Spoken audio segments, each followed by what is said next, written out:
Hello and happy Friday. I am so excited to be here. Today I have Dawn Michelle Jackson.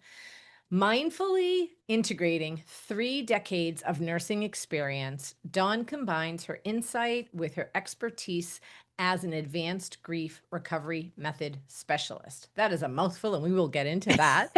And an infinite possibility trainer to help individuals heal their hearts, transform their lives, and rediscover joy. Dawn's healing journey led led to her heartfelt mission to help others illuminate their inner light and transition from surviving to thriving. With a compassionate approach, she expertly guides her clients to attain mind, body, and spirit wellness. Dawn is the best-selling author of Journey to Peace and Healing and Journey to Self-Discovery: 100 Days of Soulful Reflections, as well as a contributing author to multiple international best-selling anthologies. Dawn, welcome. I'm so excited to have you here. Thank you so much. I'm honored to be on your podcast today. So 100 days of soulful reflections. I think everyone should do that. I'm excited to dig in a little bit about that. But first, share with the audience your journey. There's a little bit of a jump from being a nurse to where you are today. hmm So if you just kind of share your journey of how you got here. I love hearing the journeys of my guests because they're all so unique and so specific to them. So just share with us how Dawn got to where she is today. I would love to. So, I have been a nurse for over 30 years. I practiced for about 28 years.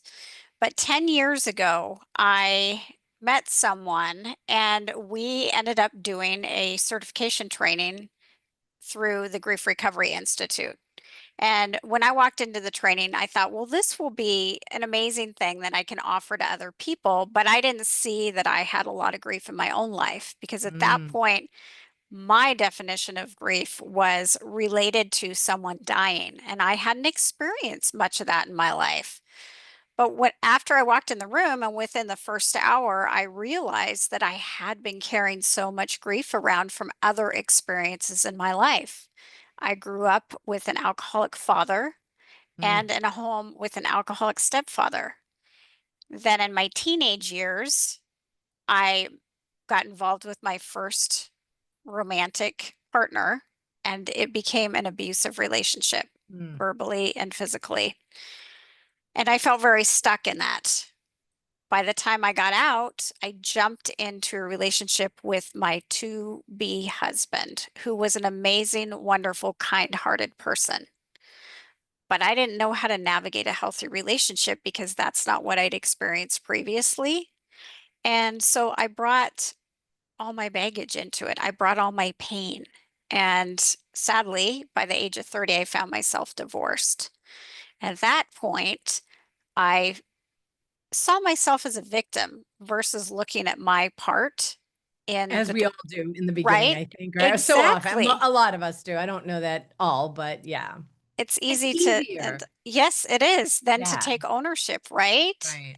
And so, it was you left me, you left your son, you're not giving us a chance. And so I spent a long time in that victim role until I started to realize that I just wasn't happy inside and I didn't know why. It wasn't that my husband left me, it wasn't the things that happened in my childhood. I couldn't put the pieces together and I started thinking, is there something wrong with me? And I went to a therapist for years and it didn't really help. I just kept talking about the same stories over and over, but didn't get any relief. So fast forward to the grief recovery certification, when I realized that what was going on is that I was carrying all this pain from things in my life around in my heart.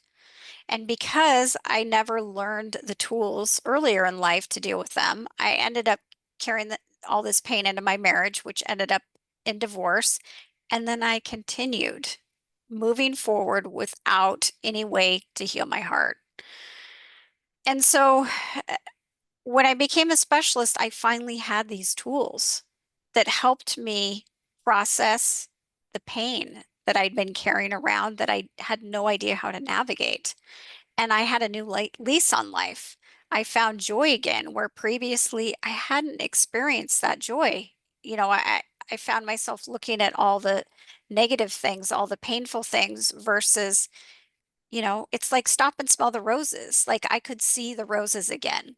I could see how there was so much joy in my life. And previously, I couldn't recognize it, even though I had so much to be grateful for. And so this tool allowed me to continue working to heal all those parts of my heart that were hurting. And in 2022, I decided that I needed to step out of my career because I was finding that I wasn't physically well. I wasn't mentally well anymore, emotionally well. It was dragging me down because I wasn't able to help people in a way that honored my gifts and tools that I'd acquired. I wanted others to be healthy all around, not just physically. And in the medical field, oftentimes we put a band aid on it, which looks like we're going to give you this medication and this is going to help you. But I was finding so many of my patients were struggling with physical health issues after some type of a loss or transition in their life. And so I thought I have these tools. I've been helping myself. Now it's time to step out and help others. And that's when I decided to transition from nursing to practicing full time as a grief recovery method specialist. Wow, that is beautiful. Are you familiar with the Louise Hay book, You Can Heal Your Life? Oh, I love Louise Hay. In fact, I met her Oh, and I have that's a all. signed copy of that book. Oh, that's awesome. I mean, I use that book so often because almost every physical ailment can be attributed to an emotional component. One time years Yes. ago when I first got the book, I think I went through every physical issue I had and I was like, damn, there's a lot in here, right? Yes. It's probably worth sometimes, maybe worth doing that again as a reminder of areas I still want to work on. But let's talk a little bit about, you keep mentioning this tool. Can you share Mhm. a little bit about what the tool is that you use and how you use it with your clients? Sure. So the grief recovery method is an evidence-based educational program, really. It's not counseling, but it is therapeutic.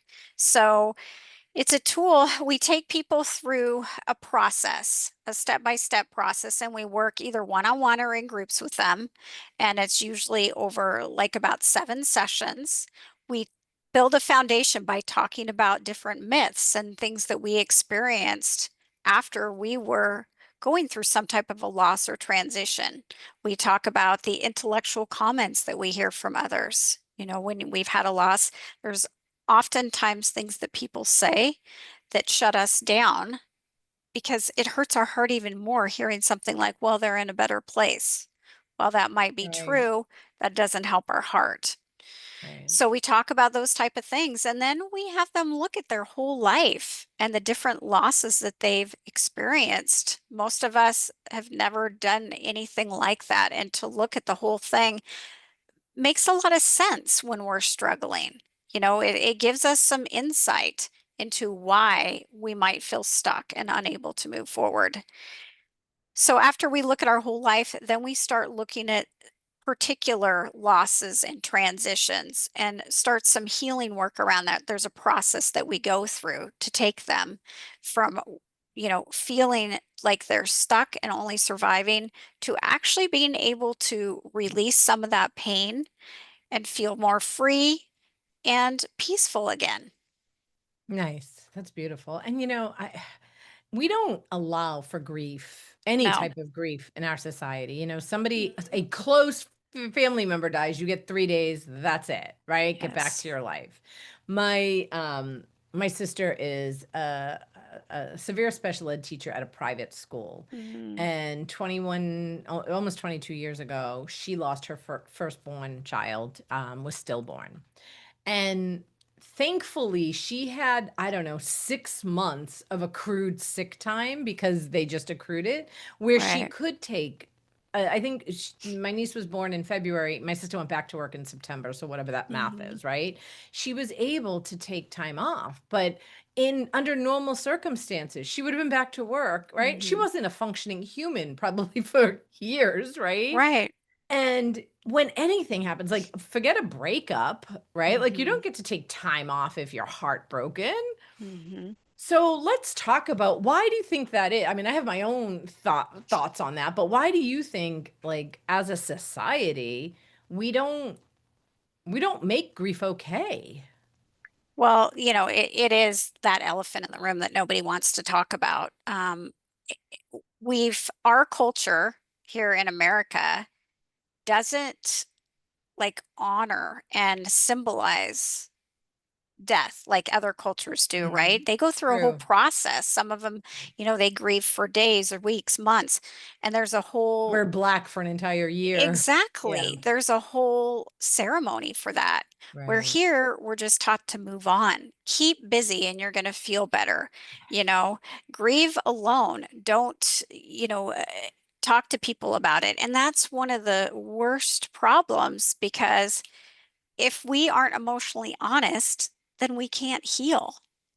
And Right. so I think it's all these beliefs that have come from generations past to us today that keep us in this system that doesn't allow for open grieving. And you're right. I mean, we can't focus at work when our heart hurts. Right. And We're not so, doing anyone any good, no, right? not at all. And in fact, working as a nurse, when my heart was hurting, I didn't feel good about that because I couldn't give 100% to my patients. Right.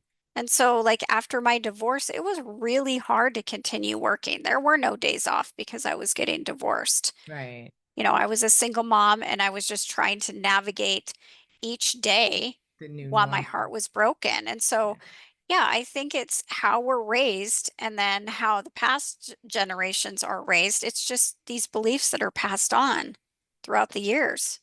Well, and you said, we're taught just keep busy and move on, Hmm. right? And I work with women who are addicted to busyness. Hmm. And, busyness is like other addictions, like food, alcohol, drugs, right? They're all numbing something you don't want to feel.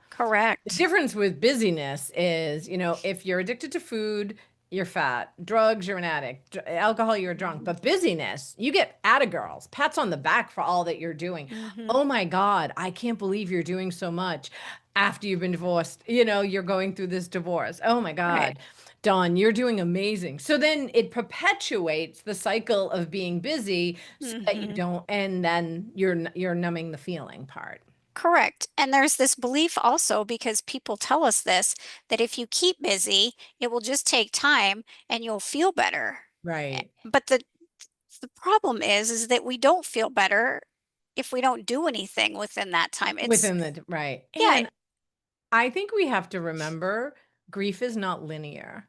I Hmm. overheard a conversation recently at a wake, and the person said to the grieving daughter, my partner's dad just died a few months ago. It gets easier." And I was like, "It's been 3 months." She's not over the death of her dad. She's just not Hmm. dealing with it. Now you're telling this Right. other person that she'll be okay in 3 months, Right. right? Yeah, every person's journey is unique. And I will tell you, my mother died 34 years ago, Mhm. and a whole bunch of shit came up for me this year as I turned 60, Right. right? Like 34 years.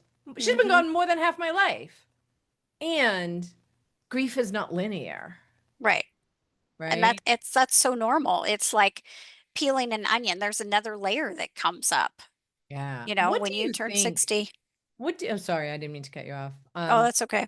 What do you mean? What do you think as a society we need to learn, we need to know, we need to do in order to make grief more acceptable? I think it's education, which is a lot of what I do. I mean, when I'm working with my clients, I do tons of education, but then I do it outside of that as well on social media through my email list, educating people that grief is normal and it's normal after any loss, transition, or significant change in our life. So that means Getting married can be a grieving situation. And the reason I say that is it can be the happiest day of your life, but you're also giving up the life that you had experienced before. Now Right. that might feel like a good thing, but there's also things that you're losing. And the same with having a baby. So I always remind people it's not just those difficult times, it's also those happy times that can have grief in them. But if we're not willing to be emotionally honest about what's going on, then it doesn't allow us to heal and move forward. And also, you know, when we talk about our heart and the pain in it or the joy, whatever it is, then we give permission to others to do the same. Mm, Because many people were taught early in life to not share their heart. right. Or don't bring it up, right? Like, Hmm. don't bring it up because it'll spark a memory. Well, like, you not Right. talking about my dead fill in the blank doesn't mean they're not still dead and I'm not still grieving. It just means you're not acknowledging that I'm in this. Correct. And most people Yeah. want to talk about their Right. loved one because they want to keep their memory alive. And Yeah. so by not acknowledging that that person lost someone important to them, it's telling the other person that it wasn't important in their life, that person. I used to have a friend that, I say used to, we're not friends anymore, but when Mhm. her husband passed away at a really young age, I mean, I would talk to her almost daily and, I would say to her, "This just fucking sucks. Like, I'm not even gonna try to say anything to make this better because Mhm. there's nothing I can do to make it better." Right. Right, and I remember another friend saying, "I can't be around her. I'm just hysterical and I'll make it worse." I'm like, "You can't make this worse." Like, we're putting parameters on how much I should be grieving.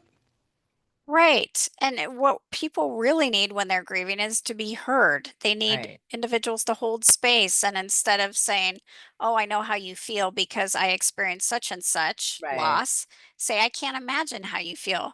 Yeah, Because the truth of the matter is, even if you and I had, say, the same sibling or the same parent right. that we lost, our relationship was unique with them. Yeah, So I don't know how you feel. right. It's yeah.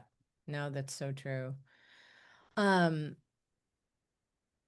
so I wanna dig in a little bit more to, gosh, there's so much in here, right?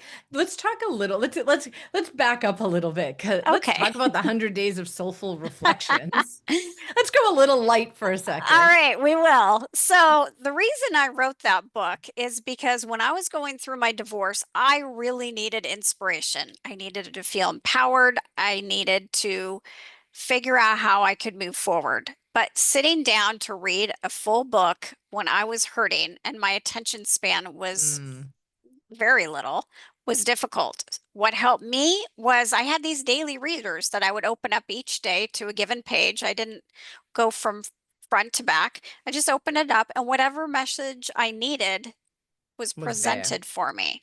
So I decided that helped me so much. I'm going to write one for other people. I And love so that.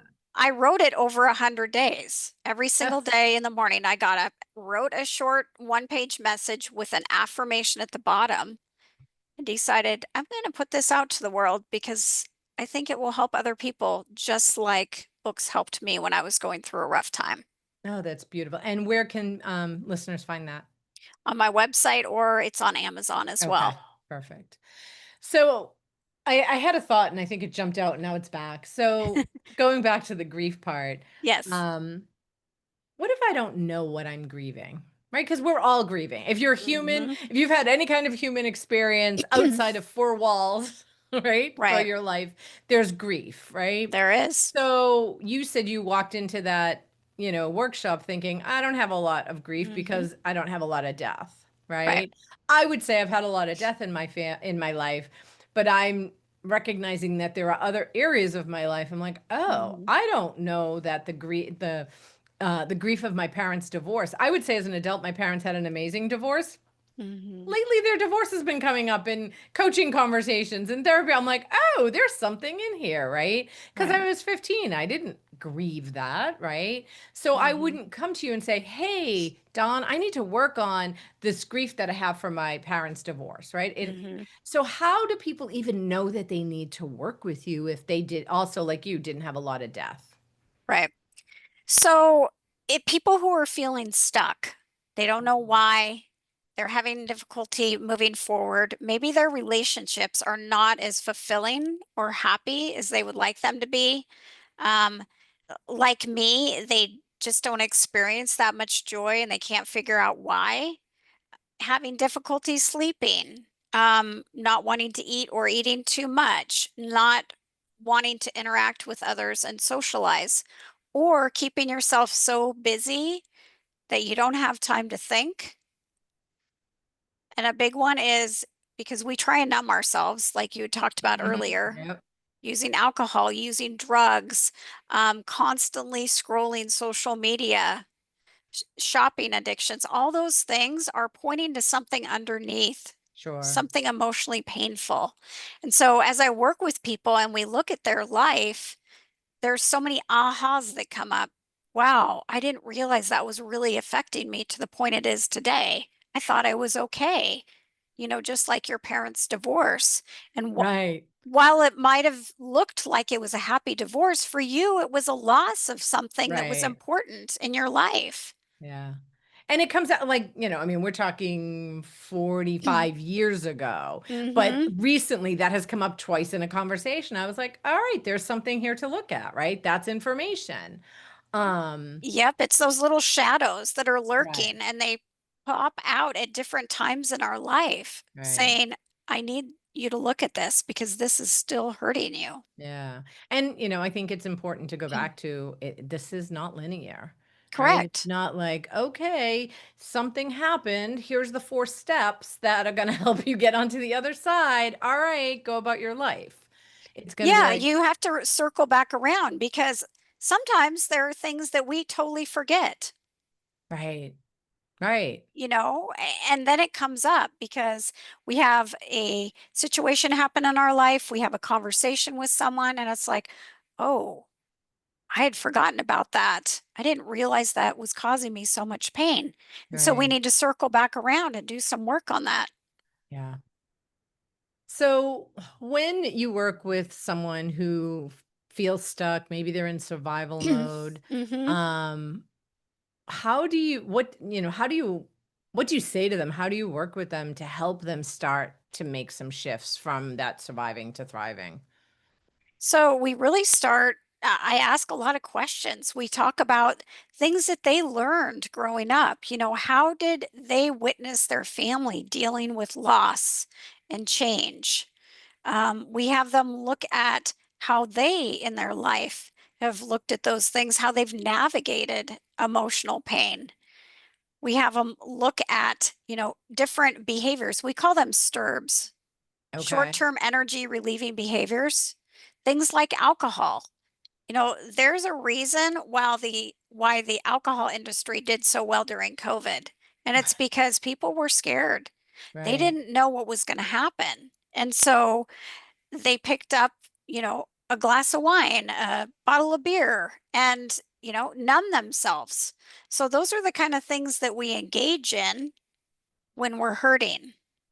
And so we take a look at those, and then we take a look at, the different losses like I talked about that each individual has experienced. That's beautiful. I know you talk a lot about you are not your past, Mhm. right? So, um, and I believe that's true. And our past does uh determine, create who we are today, right? Yes. Yes, I totally So, agree. yeah. So, can you share a moment of your own journey where you realized you had the power to rewrite your story? Because we're talking about rewriting our story, right? Like not Yeah. living in that Mhm. victim. So, Yeah. can you share, maybe a little story of how you've done it? And then also maybe some tips to the listeners of how they can start to rewrite their story. Sure. So, I talked at the beginning about feeling like I was a victim in many situations in my life. And that's a very disempowering state. Mm, And when I started working on my own healing, my own shifting and transitions, I became empowered again. And I could see that those things that happened to me, they did help me become who I am today, but I don't have to stay in that victim role. I'm curious, what had to happen, right? Because when you're in that pain, shame, whatever, you're not worthy, not good enough, Right. whatever, right? What had to happen for you to be able to step outside of it in order to, because you can't make the change from the same place you were in. So something had Correct. to have happened for you to say, huh, maybe I'll look at it from a different way so that Mhm. you could then start to make the change. Right. So I will tell anybody who asks me, like my husband leaving me was the biggest gift I've been given in my life. Sure. Yeah. Because You he don't see it at helped. the time. All everything, Exactly. right? Right. Everything. Yeah. Yeah. Because I was able to step in and figure out who I was. Before that, I was just a nurse and a mom and a mother. And Mm, so after he left me and I was very angry, I decided, well, what am I going to do? I need to do something. And so I decided to keep busy at first, which wasn't helpful, but it yeah. also, there were some things that I did during that keeping busy that were helpful. I stepped into helping other people. I started going on mission trips to underdeveloped countries to help do surgery on little kids, Oh, wow. change those lives. And Yeah. so while I was looking at all these families that were extremely grateful and had so little, it shifted my perspective. It was like, Mm, wow, I really do have a wonderful life. I really need to step into that and out of this space of feeling like I'm a victim and like my life is miserable because it's not. I have so much goodness. And so I started focusing on how can I grow? How can I transition my thoughts, my perspectives, and start healing some of this stuff so I can move forward? mm. So you actually had to see things almost worse than what you were experiencing to be like, hold on. What Right. am I? Yeah. I love that perspective. I do a lot of gratitude journaling with my clients because they see things a certain way. And until you start looking Hmm. for the other things, right? Like I had one client a few years ago. She's like, now I'm looking for things to be able to write at the end, right? So where if I say, don't look for a black car, you're going to see a black car all day long, right? If I Right. say wherever your attention is where your focus is going to go to, Hmm. right? Yeah. So I want to talk a little bit about vulnerability because Yes. it's a topic that I talk a lot about. It's been the bane of my my own existence in my personal development work, and yet what I know has helped me get to where I am, right? But Hmm. often, um, it can be seen as a sign of weakness, right? Yes. Hmm. If people don't cry or don't show vulnerability, right? They can or show vulnerability, they can be attacked for that, right? Like, why are you Hmm. crying? You're fine. Stop crying, right? We when somebody cries, we want them to stop as quickly as possible, right? So Right. like give Because them we're tissue. uncomfortable. Right. When I was in Hmm. healing school, I was in healing school for 4 years and then I taught at the school for 4 years. But we were in person when I went. It's virtual now. But one of the things they said to us was if one of your class, like if you're sitting in circle and somebody has an emotion, do not hand them a tissue. Hmm. Do not touch them. Do not do it. Like allow them to have the emotion, right? Because the minute somebody Yes. puts their hand on you or gives you a tissue, you're out of it. You're like, Hmm. oh, yeah, thank you. Let me grab the tissue, I right? love that because I teach that to all of my clients. It's Yeah. so important. Yeah. Or even just saying, I'm here for you. What do you need? Right. Sometimes it's just letting them have the experience. But Mhm. why do you think vulnerable, going back to the original point, why do you think vulnerability is so hard for us to to embrace. I think it's again goes back to our family and to society telling us, big boys don't cry and, don't be a crybaby, be strong, and Right. not allowing us to experience those emotions that are coming up. Well, even as children, right? I do not have Mhm. children, so I'm going to talk from, but like, how often do you see a child crying and the parent saying, you're fine, you're fine, you're fine, right? Or they Correct. scrape their knee, you're fine, you're fine, you're fine, you're fine, Mhm. right? Because we're uncomfortable with it. Right. We want them to feel better, and we think by telling them everything's fine that they're going to feel better, and so are we.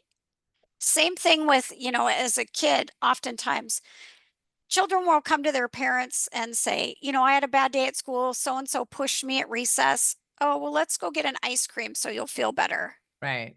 Well, Hence the that reason I used to weigh 300 pounds, right? right.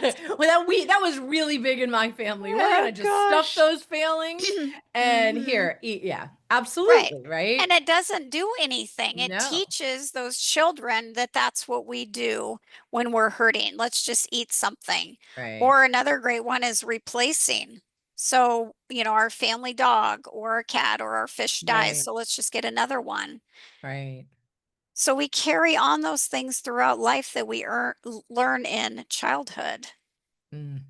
What's the difference between processing emotions and Mhm. dwelling in them? And how do we know the difference? So I would say dwelling on them is we just continue going over the story. Okay. So there's a difference between the story and our emotions and feelings. And so focusing on the story over and over and over and over and over again, which I know many people can relate to. That's what I did in therapy. Right. I just kept telling my story. But Yeah. what's more important is the emotions.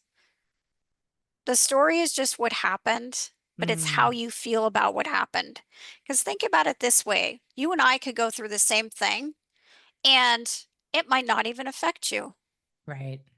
Where I go through something and I'm deeply hurt. So, focusing on the emotions versus the story is the difference between dwelling and processing. Okay. I love that. For someone who's been taught to, be strong and, Mhm. maybe suppress their emotions, how do you guide them or help them really get to tapping into their feelings, right? Because I work with a lot of women who Mhm. live from the neck up, right? Right.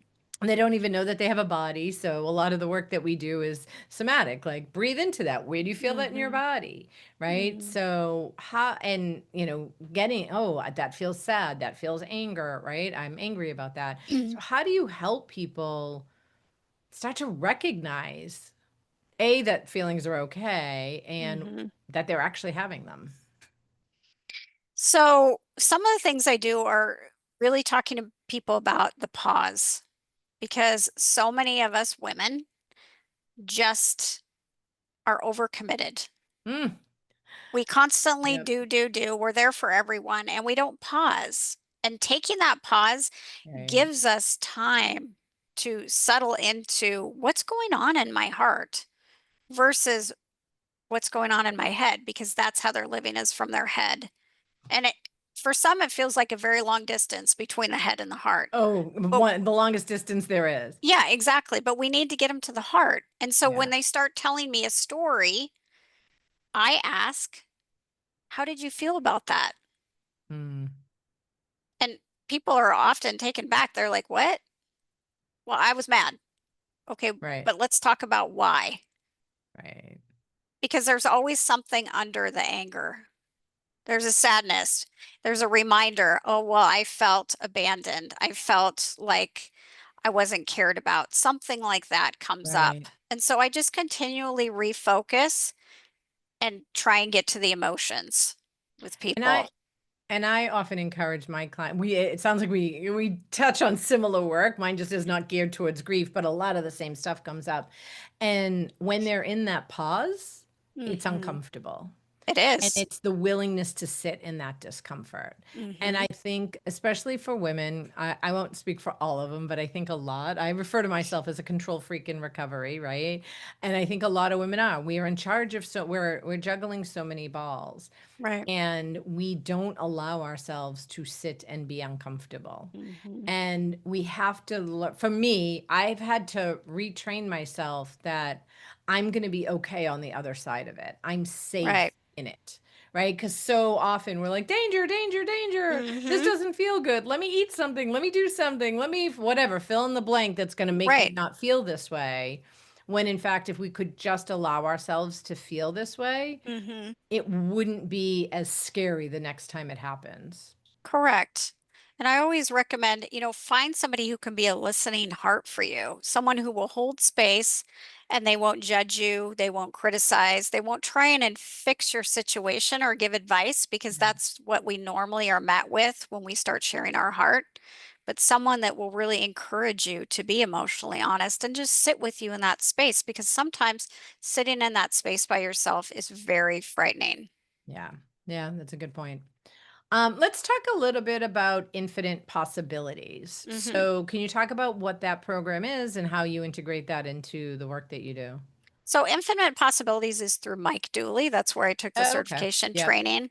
And I love him. I love, how thoughts becomes things. I so agree with that Yeah. because, when we have this doom and gloom and we feel like, well, nothing is going to work out, then it doesn't. The universe hears us energetically and it helps us, like sends things our way, open doors or close doors, depending on our mindset. So Infinite Possibilities really helps people shift their perspective on their life, what they're trying to create, and move forward in a positive way. So I just use a lot of the languaging with my clients and help them kind of shift their mindset as they're moving forward in life and create a vision for their life versus you know, they might have had one in the past, but not really made it concrete. They just want to be happy, but what does that look like? Mm, How do we get there? And so I go through those type of things with my clients. okay. I love that. So, what would you say to someone who's listening that might be feeling emotionally exhausted Mhm. or, I mean, maybe they know they're being victimy, but in that victim place, Mm. but they're really unsure of where to even start their healing journey. Yeah. What advice would you offer them?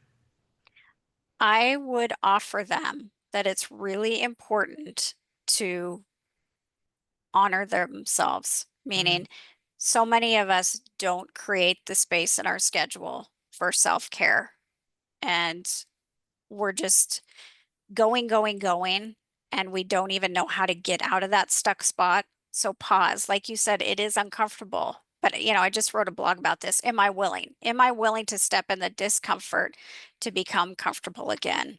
I And love so that. it's really important to do that. And sometimes, I remember when I was a young mom, just finding 10 minutes was hard because I was working full time. I was a mom. I had other things going on. So, if all you can do is lock yourself in the bathroom for 10 minutes and just breathe, that's so important. Meditate for 15 minutes, journal, anything that you can do that starts you on a path to healing and to finding yourself again. Beautiful. I love that. So I always love to ask this question as one of the last questions for my guests. What is something that you live by that you want to share with our listeners? Something I live by. Um, I live by choosing to be emotionally honest. So when Mm, things are coming up for me, when my partner asks me, what's going on, instead of saying nothing, I choose to share my heart because mm. what I've seen is my vulnerability creates greater connection. And I truly believe that as humans, we crave that connection, but we can't get there when we're not willing to be vulnerable, where we're only surface level. I agree with that 100%. I love that. So tell the listeners where they can find you. We're going to put all your info Okay. in but Dawn, go ahead and just let them know where they can find you. So my website is dawnmichellejackson.com and Michelle has one L. I'm also on Facebook. I'm on LinkedIn. They can email me at dawn@dawnmichellejackson.com. I have a few free gifts on my website. One of them is And you called have one that we're going to put a link in the Are You Ready to Unburden Your Heart and Rediscover Yes. Joy? So we'll put Yes. the link to that in the show notes. You want to tell them a little bit about what that is? Yeah, that really is looking at the beliefs that keep so many of us stuck, like you and I were talking about, that we need to keep busy, that, time alone is going to heal our broken heart. So it looks at those and kind of gives some steps on how individuals can move beyond those beliefs, keeping them stuck and towards the joy that they want in their lives. Nice. Oh my gosh, Dawn, I could keep talking to you. This has been such a yummy conversation. I loved it. Um, well, I do pull three cards every time after every podcast. So I have three cards in front of me, and I Okay. picked the Moonology deck because I think today or tomorrow when we're recording this. So we're recording this a lot sooner before it drops, but around the time we're recording it, it is going to be the new moon. So I have center, left, and right. So I'm Okay. going to invite you to take a nice deep breath, and I'm going to invite the listeners to take a nice deep breath and just ask, what message do I need to hear today? And then choose whichever card feels right. All right, Dawn, what feels good for you? I'm going to choose center. It is safe and beautiful to express my sensuality. Oh, I love it. Change sensuality to Beautiful. emotions, and that was our entire conversation, right? Exactly. Yeah. All right. And for those of you that chose left, proper rest helps me feel and look my best. Good card. And if you chose right, my instincts keep me adaptable in the face of any obstacle. Mm, I think these all kind of fall in line with the conversation we just had, I right? think so too. I love that. All right. Well, Dawn, thank you so much for being here. And for everyone listening, thank you for being here and joining me on Effin' Fridays with Francine. Thank you very much.